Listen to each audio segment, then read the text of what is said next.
Daily লাইফের আরও একটি ব্লগে সকলকে স্বাগত। তো আজকের রেসিপি হচ্ছে কচুর শাক। কচুর শাক দিয়ে চিংড়ি মাছ। কে কে পছন্দ করেন অবশ্যই কমেন্টস করে জানাবেন। তো এই যে আমার বাগানেই পদ্ম কচু প্রচুর হয়েছে, জঙ্গল হয়ে গেছে, বাগানটাও জঙ্গল। তো এবার ভাবছি বাগানটা মানে পরিষ্কার করাবার জন্য আজকে তো এগুলো সব কেটে ফেলতে বলেছি বলে বললাম আমাকে কয়েকটা আজকে ডাল দিয়ে দাও, আমি আজকে কচুর শাক রান্না করবো। আর এত মানে সুন্দর সুস্বাদু হয় বলে বোঝানোর ভাষা নেই। যারা খান তারা অবশ্যই জানেন। তো আমি এই যে কচু শাকগুলোকে পুরো সুন্দরভাবে কেটে নিয়েছি। আর ঘরের শাক, শাকটাও ভীষণ ভালো। এখানে এই শাকে কোনো মুখ জ্বালা করে না, কোনো কিছুই না, ভীষণ সুন্দর। তো সব টুকরো টুকরো করে কেটে নিলাম, কুকারের মধ্যে ঢেলে দিলাম। আপনারা চাইলে এটাকে নর্মাল কুকারে একটা সিটি দিতে পারেন, কিন্তু এখানে শাকটা এতটাই ভালো যে কুকারে সিটি দেওয়ার দরকার নেই। তো গ্যাসে বসিয়ে দিলাম। দেওয়ার পরে আমি সেদ্ধ হওয়ার জন্য একটু বেশি করেই জলটা দিয়ে দেবো, মানে ওই জলের মধ্যে শাকটাও ভালোভাবে ধোয়া হয়ে যাবে। হলুদ গুঁড়ো দিয়ে দিলাম, আর দেব পরিমাণ মতো লবণ। দিয়ে এই জলটা কিন্তু আমি ফেলে দেবো। তো ঢাকনাটা বন্ধ করে দিলাম।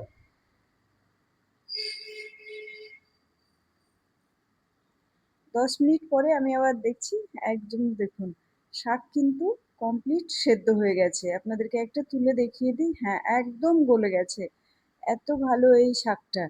তো এবার আমি একটা স্ট্রেনারে এটাকে ছেঁকে নেব, দিয়ে জলটা ফেলে দেব। আর ভিডিওটা ভালো লাগলে অবশ্যই একটা লাইক, শেয়ার, কমেন্টস করতে ভুলবেন না, কেমন? তো শাক আমি ছেঁকে নিয়েছি, কড়াইয়ে একটু বেশি তেল দিয়ে দিলাম। এখানে পেঁয়াজটা বেশি দেবেন, মানে মুঠি ভর্তি করে পেঁয়াজ, শুকনো লঙ্কা, কাঁচা লঙ্কা। তবে একটা কথা বলি, ঝালটা যে যেমন পছন্দ করবেন সে সেরকম দেবেন। এক মুঠো চিংড়ি, আদা বাটা, হলুদ গুঁড়ো, ধনে গুঁড়ো, জিরের গুঁড়ো, আর পরিমাণ মতো লাল লঙ্কার গুঁড়ো, আর অল্প পরিমাণে লবণ। লবণটা মিডিলে একবার টেস্ট করে আবার দেব।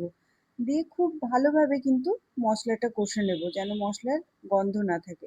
তো এখানে সব ড্রাই মশলা দিয়েছি, তেলের মধ্যে পুড়ে যাবে বলে আমি একটু জল দিয়ে দিয়েছিলাম।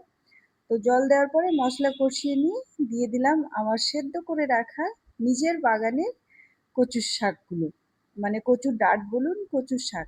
দিয়ে খুব ভালোভাবে কিন্তু এইভাবে নাড়তে হবে। গ্যাসের ফ্লেমটা প্রথম দিকে একটু বাড়িয়ে রেখেছিলাম, তারপরে আস্তে আস্তে কমিয়ে একদম শাকটাকে শুকনো শুকনো করে নিতে হবে। এটা কিন্তু রান্না করতে একটু সময় লাগে, যেহেতু কন্টিনিউ নেড়ে নেড়ে যেতে হবে। তো এখন এই পজিশনে এসছে, এখনো কিন্তু আমার শাক রান্না রেডি হয়নি। তো নামানোর আগে খুব অল্প পরিমাণে চিনি দিয়ে দেবো, আপনারা চাইলে ঘি দিতে পারেন। তো শাক আমার প্রায় রেডি হয়ে এসছে একদম। আর আমি দিয়ে দেবো এখানে অল্প পরিমাণে গরম মশলার গুঁড়ো। খুব সুন্দর হয়েছে, আমি খাবারের পরে ভয়েসটা আপনাদেরকে দিচ্ছি। অসাধারণ টেস্ট, আপনারা এইভাবে বানিয়ে দেখতে পারেন। তো দেখুন একদম জল কিন্তু শুকিয়ে গেছে, জল যদি থাকে তাহলে শাক রান্নাটা টেস্টি হবে না। তো চলুন আমি একটা বাটিতে ট্রান্সফার করে নিলাম।